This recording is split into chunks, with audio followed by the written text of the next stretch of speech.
Hello दोस्तों, orbital chemistry के YouTube channel पे आपका एक बार फिर से बहुत बहुत स्वागत है। मैं हूं डॉक्टर प्रीतेश मौर्य और आज हम लोग लेके आए हैं यहाँ पर ईथर की रिएक्शन।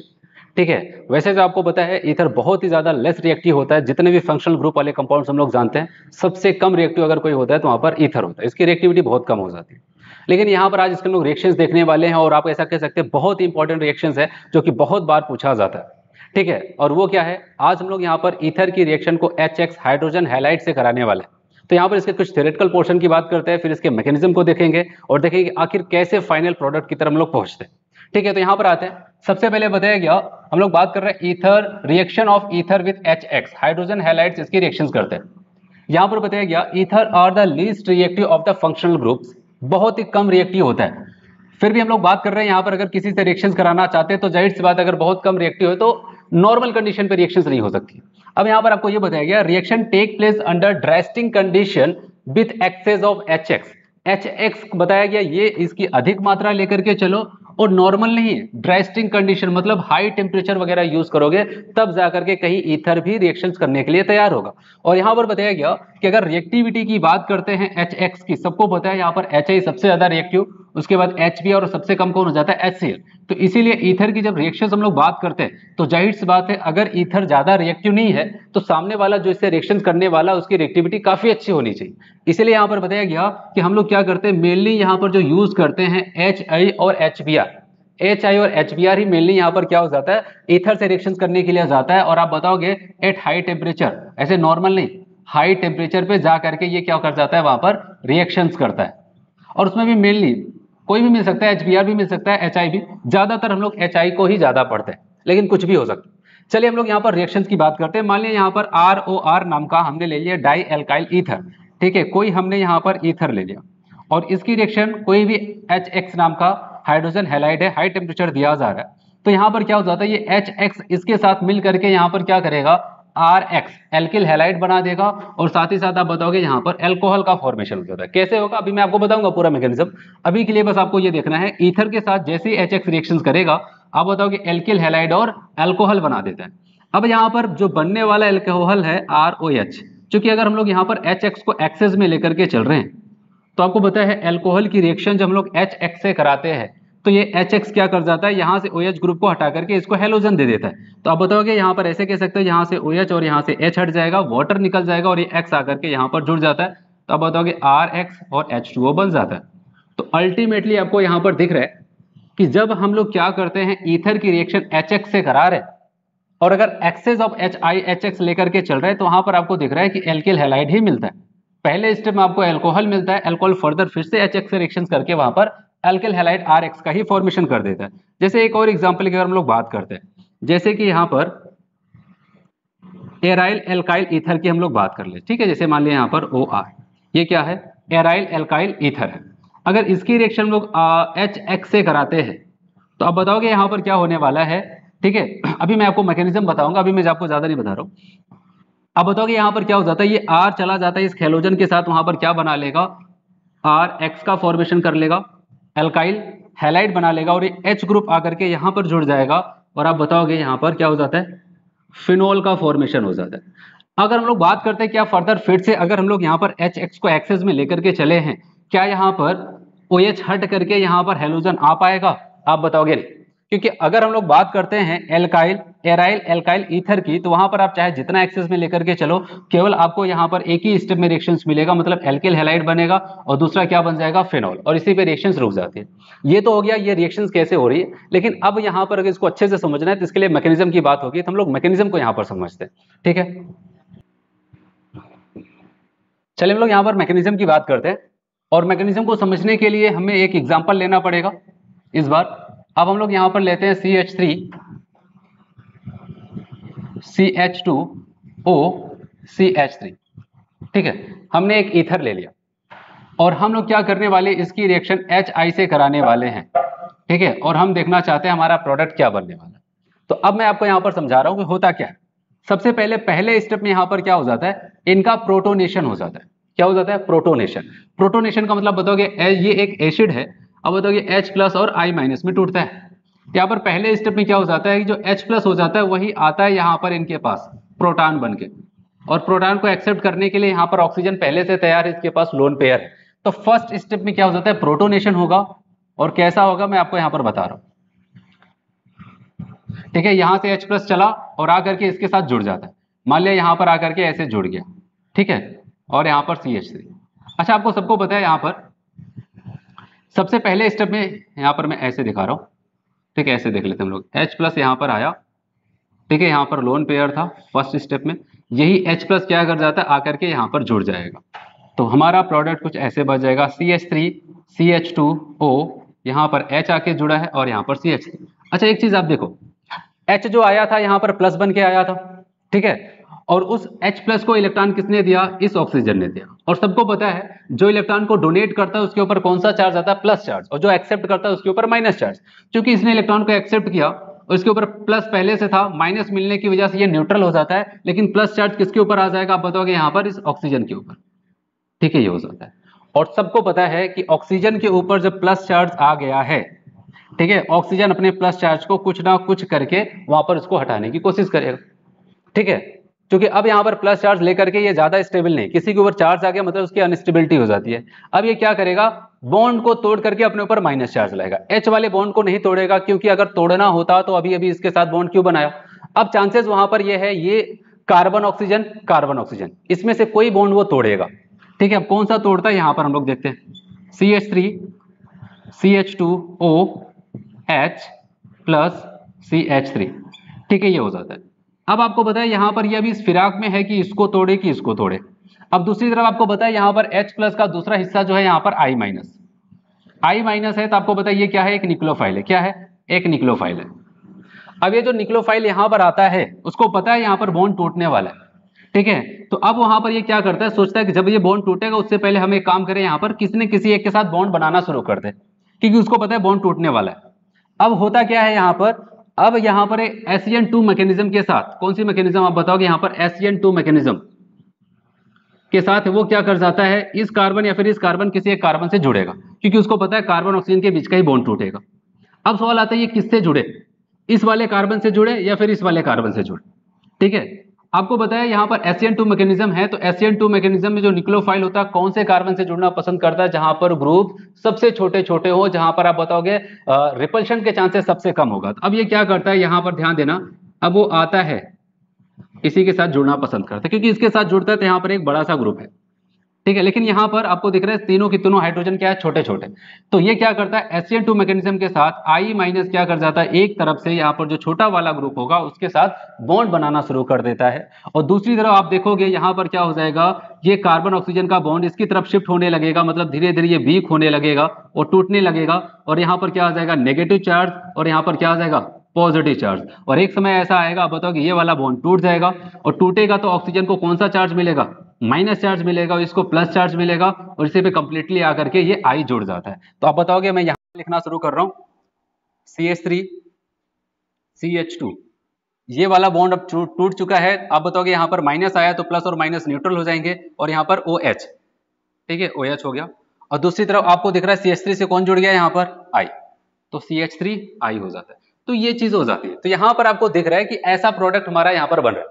हाँ, हालांकि अगर हम लोग बात करते हैं यहां पर स्टेप थर्ड की बात कर रहे हैं, ठीक है। अब हमारा जो एल्कोहल वहां पर बना है CH3 CH2OH, ठीक है, अगर वो क्या करता है फर्दर, फिर से अगर हमने HI को एक्सेस में लिया है, तो अगर वो एक्सेस लिखता है तब, ठीक है। अब बताओगे अब यहां पर क्या हो जाएगा, ये प्लस और माइनस में जाएगा। फिर से अगर आप मैकेनिज्म यूज करना चाहते हो तो यूज कर सकते हो, ठीक है, यहां पर भी, ठीक है, ऐसे। तो यहां पर H+ क्या हो जाएगा, आकर के यहां पर जुड़ेगा, फिर से यहां पर प्लस चार्ज आएगा, और प्लस चार्ज आने की वजह से अब आपको बताओ हाइड्रोजन वाला बॉन्ड नहीं तोड़ेगा, यहां पर कार्बन ऑक्सीजन के बीच का ही बॉन्ड तोड़ेगा, क्योंकि हाइड्रोजन को तोड़ना होता तो हाइड्रोजन को जोड़ता क्यों। तो अब बताओगे ये वाला बॉन्ड यहां से टूटेगा तो I माइनस आकर के इस पे जुड़ जाएगा, ठीक है। तो यहां से अगर मैं प्रोडक्ट को लिखना शुरू करूं तो आप बताओगे CH3 CH2I आ जाएगा, ठीक है। और यहां पर H जाकर के इस पे जो जुड़ गया है, तो आप बताओगे ये क्या बना लेगा, यहां पर H2। तो ये हमारा प्रोडक्ट यहां पर हो जाता है कि यहां पर कैसे HI जाकर के किसी ईथर के साथ रिएक्शंस करता है, ठीक है। ये बहुत ज्यादा मायने रखता है। अभी तो यहां पर हम लोग मैकेनिज्म की बात कर रहे थे, अब मैं आपको बता रहा हूं कि देखते हैं हम लोग कैसे वहां पर ट्रिक यूज करेंगे, कैसे हमारा फाइनल प्रोडक्ट वहां पर बनने वाला है, ठीक है। मैं आपको वो समझा रहा हूं यहां पर। चलिए यहाँ पर अब हम लोग को क्या करना है, डायरेक्टली यहाँ पर देख करके आंसर को बताना है। तो अब जैसे कि यहाँ पर पहला अभी जो जिसकी मैकेनिज्म मैंने आपको समझाई थी, अब यहाँ पर आपको क्या करना है, क्योंकि आपको पता है कार्बन ऑक्सीजन के बीच का बॉन्ड टूटेगा, तो यहाँ पर आपको क्या करना है, किसी ऑक्सीजन के पास जाएगा H, और अब बात आती है कि I कहाँ पर जाएगा। तो आपको ऐसे ही देख करके देखना है, आपको दोनों साइड के ग्रुप देख लेना है। ठीक है, यहाँ पर आपने इस वाले ग्रुप को देखा, ऑक्सीजन के इस साइड ग्रुप और इस साइड ग्रुप को देखा। आप बताओगे जो आपको छोटा ग्रुप दिखाई देगा, ठीक है, वहां पर कौन चला जाएगा, I चला जाएगा। ठीक है, और उसी के साथ वहां पर क्या हो जाएगा, आप बताओगे RI का फॉर्मेशन हो जाता है। तो आपको ऐसे ही बताना है, यहाँ पर आपने छोटा ग्रुप देखा तो इसी के साथ आपने क्या कर दिया, I को जोड़ दिया। ठीक है, और बचा हुआ वाला ग्रुप क्या हो जाएगा, ऑक्सीजन के साथ जाएगा, वहां पर एल्कोहल बना देगा, CH3CH2OH का फॉर्मेशन हो जाता है। ठीक है, ऐसे अगले एग्जांपल की बात करते हैं। यहाँ पर हम लोग एक्सेस की बात नहीं कर रहे, क्योंकि मैक्सिमम टाइम आपसे जब पूछा जाएगा वहां पर एक्सेस नहीं बताया जाता। जब एक्सेस बताएगा तो बनने वाले अल्कोहल को भी हैलाइड में चेंज कर देंगे, नहीं तो मैक्सिमम टाइम यहाँ पर केवल HI से रिएक्शन करा देगा या फिर HBr देगा, तो आपको यहाँ पर केवल इसी स्टेप पे रुक जाना है। चलिए अगले एग्जाम्पल की बात करते हैं। तो आपको क्या करना है, जब भी ऐसा क्वेश्चन मिले, आपने इस साइड का ग्रुप देखा और इस साइड का ग्रुप देखा, देख लिया दोनों साइड के ग्रुप को। अब अगर आपसे पूछा जाए कि बताओ छोटा ग्रुप कौन है, क्योंकि आपको बताया कि यहाँ पर सबसे मेन ये है कि आयोडीन किसके साथ जाएगा, I- आयोडाइड आयन। तो यहाँ पर देखा आपने, ये एक बड़ा सा ग्रुप दिख रहा है, 1 2 3 कार्बन का है, यहाँ पर 2 कार्बन का, क्योंकि इन दोनों की तुलना करनी है। जब तुलना करते हैं तो आपको ये वाला छोटा दिखता है, आप बताओगे इसी के साथ हमारा कौन जाएगा, आयोडीन। तो इसी के साथ क्या करना है, 2 कार्बन का, आप बताओगे यहाँ पर CH3CH2I हैलाइड बना देंगे, और बचा हुआ क्या, उसका आप वहां पर एल्कोहल बना दोगे, CH3OH बन गया यहाँ पर आपका प्रोडक्ट। चलिए यहाँ पर हम लोग बात करते हैं। यहाँ पर आपने देखा, सबसे पहले ऑक्सीजन के दोनों साइड के ग्रुप आपको देखना है, यहाँ पर देखा और यहाँ पर देखा। तो बताओ कौन सा ग्रुप आपको छोटा दिख रहा है, ये वाला ग्रुप दिख रहा है ना, इसी के साथ आयोडाइड आयन को भेज दो, आप बताओगे यहाँ पर CH3I बन जाता है, और यहाँ पर आपका बन जाएगा CH3OH बन जाता है। ठीक है, अभी मैं आपको और बहुत सारे एग्जांपल्स बता रहा हूँ, क्योंकि इसी से आपका टॉपिक कंप्लीट नहीं होता है, और ये क्वेश्चन पूछे जाने के चांसेस कम है। क्या पूछा जाएगा वो मैं आपको यहाँ पर बता रहा हूँ। चलिए हम लोग यहाँ पर अगले एग्जाम्पल की तरफ बढ़ते हैं। अगर हम लोग बात करते हैं, यहाँ पर एक कंपाउंड आपको दिया गया है और आपसे कहा गया कि HI की रिएक्शंस कराओ और बताओ आपका प्रोडक्ट क्या बनने वाला है। ठीक है, बहुत ही ज्यादा बार पूछा गया क्वेश्चन यहाँ पर है, तो आपको क्या ध्यान देना है। अभी आपको मैंने ये सिखाया, यहाँ पर प्लस यहाँ पर माइनस, ठीक है, और कहा था कि यहाँ पर जो छोटा वाला ग्रुप है उसके साथ भेज दो। ठीक है, दोनों साइड देखो, जो छोटा ग्रुप है उसके साथ भेज दो। ठीक है, और इसी के साथ आपको आयोडीन जोड़ देना। लेकिन एक चीज याद रहे, अगर आप यहाँ पर ऐसा करते हो आपका क्वेश्चन वहां पर गलत हो जाता है। ठीक है, तो यहाँ पर आपको ध्यान ये देना है। ठीक है, अब मैं आपको सही कॉन्सेप्ट यहाँ पर बताने वाला हूँ। ठीक है, जो आपको हमेशा यूज करना है। आपको यहाँ पर तो देखना है, ठीक है, ऑक्सीजन के दोनों साइड यहाँ पर R ग्रुप तो जुड़ा ही होगा क्योंकि ईथर है। अब आपको क्या करना है, दोनों साइड आपको ग्रुप देखना है, और दोनों साइड में अगर कहीं पर भी आपको स्टेबल कार्बोकेटायन दिख जाए, ठीक है, आपने देखा कि अगर हमको यहाँ पर इस साइड या फिर इस साइड आपको किसी साइड टर्सरी ग्रुप दिख जाए, क्योंकि टर्सरी ग्रुप यहाँ पर ये हो जाता है, क्योंकि आपको बताया अगर टर्सरी ग्रुप दिख गया तो यहाँ पर क्या हो जाता है कि जब ये और इसके बीच का बॉन्ड, यहाँ पर कार्बन और ऑक्सीजन के बीच का बॉन्ड टूटेगा तो यहाँ पर माइनस और यहाँ पर प्लस आएगा, और जब प्लस आएगा तो यहाँ पर टर्सरी कार्बोकेटायन बन जाता है। और सबको बताया टर्सरी कार्बोकेटायन बहुत ज्यादा स्टेबल होता है। तो इस कंडीशन में अब ये SN2 मैकेनिज्म ना लगा करके वहां पर कौन सी मैकेनिज्म लगाता है, SN1 लगाने लगता है, जिसकी वजह से ये टॉपिक अपने आप में बहुत ज्यादा खास हो जाता है। ठीक है, क्योंकि अभी तक मैंने आपको सिंपल जो एग्जांपल्स बताए थे वहां पर SN2 मैकेनिज्म लग रहा था, और SN2 मैकेनिज्म सबको पता है वो भीड़ भाड़ पसंद नहीं करता है, छोटे ग्रुप के साथ जाना पसंद करता है। लेकिन आपने देखा एक दूसरा एग्जांपल में यहाँ पर लिखा और यहाँ पर मैकेनिज्म बदल जाती है, और मैकेनिज्म बदलने का मतलब यही होता है कि अगर आपको वहां पर हाई डिग्री का कार्बन दिख जाता है, ठीक है, तो उसकी वजह से आप बताओगे वहां पर क्या हो जाता है, उसकी स्टेबिलिटी बढ़ जाती है कार्बोकेटायन के रूप में। या फिर कोई भी ऐसा कंपाउंड आपको दिखे, चाहे एरोमेटिक कंडीशंस में या फिर आप बात कर सकते हैं एलिफेटिक कंडीशन में, लेकिन आपको लगता है कि अगर इसके कार्बन ऑक्सीजन का बॉन्ड तोड़ा जा रहा है, वहां पर स्टेबल कार्बोकेटायन बन रहा है, जिसका मतलब अगर बहुत ज्यादा स्टेबल का मतलब हम लोग ऐसा कर सकते हैं टर्सरी कार्बोकेटायन, या फिर कह सकते हैं बेंजाइल कार्बोकेटायन। बेंजाइल कार्बोकेटायन क्या एरोमेटिसिटी पाई जाती है, और टर्सरी कार्बोकेटायन आपको पता है बेंजाइल कार्बोकेटायन से भी ज्यादा स्टेबल होता है हाइपर कंजुगेशन और इंडक्टिव इफेक्ट की वजह से। तो ओवरऑल आपको याद ये रखना है कि अगर यहाँ पर टर्सरी दिख जाए तो वहां पर मैकेनिज्म तुरंत बदल देना, छोटे वाले के साथ मत लेके जाना, क्योंकि मैक्सिमम लोग यही याद किए रहते हैं कि छोटे वाले के साथ जाएगा। छोटे वाले के साथ जाता था, लेकिन उसकी कंडीशन थी, अगर आपने इस साइड और इस साइड देखा, किसी भी साइड आपको टर्सरी नहीं दिखा, बेंजाइल ग्रुप नहीं दिखा, तो आप बताओगे छोटे वाले के साथ जाता है। लेकिन आपने देखा इधर आपको टर्सरी ग्रुप दिख जाता है, तब बताओगे यहाँ पर मैकेनिज्म बदलेगी और यहाँ पर I माइनस आपका क्या हो जाएगा, एक स्टेबल कार्बोकेटायन के साथ जुड़ना पसंद करने लगता है और वहां पर SN1 मैकेनिज्म लगती है। मतलब पहले ये वाला बॉन्ड टूट जाएगा, ठीक है, पहले H प्लस जाकर के यहाँ पर जुड़ेगा और ये बॉन्ड टूट जाएगा और टूटने की वजह से यहाँ पर टर्सरी कार्बोकेटायन बनेगा, उसी से I माइनस जाकर के जुड़ता है। तो कहने का मतलब आपका जो यहाँ पर हैलाइड बनेगा, मतलब आयोडाइड जो बनेगा यहाँ पर वो ये वाला बनेगा। इस बार बड़े वाले के साथ गया और यहाँ पर आप बताओगे CH3OH बनेगा, ठीक है। तो आपसे चाहे ये प्रोडक्ट लिख दिया जाए या फिर ये लिख दिया जाए, ठीक है, आपसे पूछा जाएगा इसकी रिएक्शन इससे कराते हैं तो क्या बनता है, आप बताओगे यहाँ पर मेथेनॉल का फॉर्मेशन होता है। चलिए यहाँ पर बात करते हैं अगला एग्जाम्पल। अब आपको क्या करना है, अब आपको और अच्छे से समझना है। ऑक्सीजन के दोनों साइड ग्रुप को देखा आपने, देखा यहाँ पर अगर ये वाला देखो यहाँ पर ग्रुप, ये कौन सा है, बेंजाइल ग्रुप आपको दिखाई दे रहा है, क्योंकि यहाँ पर जब कार्बन ऑक्सीजन के बीच का बॉन्ड टूटता है तो यहाँ पर आएगा माइनस और यहाँ पर प्लस, और ये प्लस को क्या मिल जाता है, अल्फा पोजीशन में पूरा रिंग मिल जाता है। तो आप बताओगे यहाँ पर कॉन्जुगेशन का चांसेस होगा, या बताओगे यहाँ पर क्या बन जाएगा, बेंजाइल कार्बोकेटायन। और सबको पता है बेंजाइल कार्बोकेटायन बहुत ज्यादा स्टेबल होता है, रेजोनेंस होता है। यहाँ पर ये तुरंत अपने मैकेनिज्म को बदलता है और यहाँ पर क्या यूज करने लगता है, SN1 यूज करता है। तो मतलब अब यहाँ पर जो I माइनस होगा वो बड़े वाले के साथ जाने लगता है, मतलब यहाँ पर जाएगा, क्योंकि अब यहाँ पर इसको बहुत ज्यादा स्टेबल कार्बोकेटायन मिल रहा था, ठीक है, जिसकी वजह से ऐसा हुआ। तो आप बताओगे CH2I बन जाता है, बेंजाइल आयोडाइड, और दूसरी तरफ एक बार फिर से आपको CH3OH मिलता है। समझ में आया इतना सबको। अब देखो अगले एग्जांपल की बात करते हैं। अब यहाँ पर अगर हम लोग चले, अब यहाँ पर चलते हैं तो यहाँ पर प्लस और माइनस, सवाल आता है क्या ये वाला बॉन्ड कभी टूटेगा, बेंजीन और ऑक्सीजन के बीच का बॉन्ड। आप बताओगे नहीं, बेंजीन के पास पाया जाता है लोन पेयर इलेक्ट्रॉन्स, जिसकी वजह से यहाँ पर पार्शियल डबल बॉन्ड करेक्टर, क्योंकि इसका इलेक्ट्रॉन घूमने जाएगा पूरा यहाँ पर रेजोनेंस करेगा रिंग के अंदर, तो ये बॉन्ड तो कभी किसी हाल में नहीं टूटेगा। अब बॉन्ड कौन सा टूट सकता है, केवल ये वाला, तो ये वाला टूटेगा तो यहाँ पर माइनस और यहाँ पर प्लस आएगा। तो अब बताओगे ये वाला यहाँ पर जाएगा और ये जाकर के यहाँ पर, और इस कंडीशन में आप बताओगे यहाँ पर फिनॉल बनेगा, ठीक है, और यहाँ पर CH3I बन जाता है। क्योंकि आपको पता है यहाँ पर अगर प्लस चार्ज हमने बहुत जबरदस्ती करके बनाया तो प्लस चार्ज यहाँ पर बेंजीन के ऊपर स्टेबल नहीं होता है, बेंजीन से कोई कार्बन जुड़ा उसके ऊपर प्लस चार्ज है जिसको कहते हैं बेंजाइल ग्रुप, वो ज्यादा स्टेबल होता है। ऐसा नहीं आप ये देख करके आपने उसे को भी यहाँ पर आयोडीन यहाँ पर जोड़ दिया, यहाँ पर नहीं जुड़ेगा, वो यहीं पर जुड़ेगा, क्योंकि ये बॉन्ड टूटेगा ही नहीं। यहाँ पर ये वाला कार्बन ऑक्सीजन का बॉन्ड बहुत अच्छे से टूटता है, क्योंकि टूटने के बाद यहाँ पर प्लस आता है, वो रेजोनेंस से स्टेबलाइज होता है, और यहाँ पर ये बॉन्ड नहीं टूटेगा कार्बन ऑक्सीजन, अब केवल यही बॉन्ड टूटेगा। तो इसी के साथ हम लोग प्रोडक्ट को लिखते हैं। चलिए यहाँ पर अगर हम लोग बात करते हैं, यहाँ पर क्या होगा, तो आप बताओगे यहाँ पर कोई प्रोडक्ट बनेगा नहीं, यहाँ पर ये लोन पेयर इसके साथ जाएगा, यहाँ पर भी जाएगा और यहाँ पर भी जाएगा, तो पार्शियल डबल बॉन्ड कैरेक्टर यहाँ पर भी, यहाँ पर भी, तो आप बताओगे यहाँ पर प्रोडक्ट हमारा नहीं बनने वाला है। तो ये चीज आपको ध्यान देना है। अभी मैं आपको एक और एग्जाम्पल समझा देता हूं, ठीक है। चलिए यहाँ पर हम लोग बात करते हैं, एक एग्जाम्पल मैंने और यहाँ पर लिख दिया।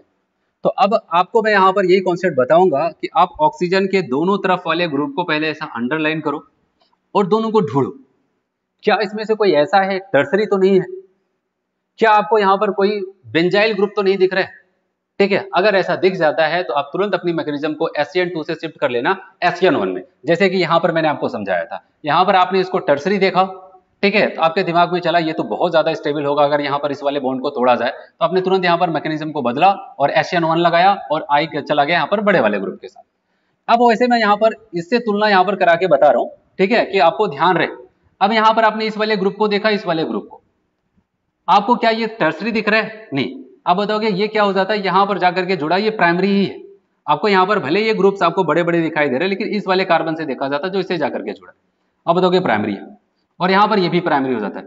तो अब आपको भले यहाँ पर थोड़ा बड़ा सा ग्रुप दिख रहा है यहाँ पर, लेकिन अगर हमसे पूछा जाए मैकेनिज्म कौन सा यूज होगा, तो आप बताओगे कोई भी हमको ना तो इधर कहीं पर टर्सरी नहीं दिखा और ना तो हमको बेंजाइल ग्रुप दिखा है। तो आप बताओगे केवल दो ही केसेस में आप वहां पर मैकेनिज्म को SN1 करते थे, और इसके अलावा अगर आपको कुछ भी दिखता है तो आप बताओगे SN2 देखेंगे, और SN2 में क्या हो जाता था, आप बताओगे I माइनस, दोनों में से जो छोटा ग्रुप आपको दिखेगा उसकी तरफ जाएगा, ये और ये, आपको पता है ये छोटा ग्रुप है तो I यहाँ पर जाएगा इसके साथ, और आप बताओगे यहाँ पर आपका प्रोडक्ट इसके साथ मैं लिख रहा हूँ यहाँ पर CH3 CH2 I बन जाएगा, ठीक है, और H चला जाएगा यहाँ पर बड़े वाले के साथ, आप बताओगे CH3 CH2 CH CH3 CH2 OH हो जाता है।